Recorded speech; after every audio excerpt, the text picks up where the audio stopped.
What you are listening to is my experiment on a creation from the Chrome experiment on balldroppings.com.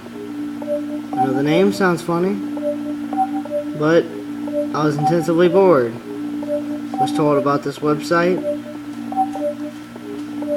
and how it dismisses boredom for a very short time, so I figured, well, I'd give it a try.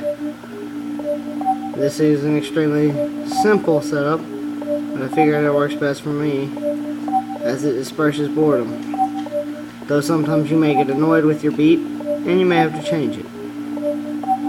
But it does disperse my boredom. Hoorah.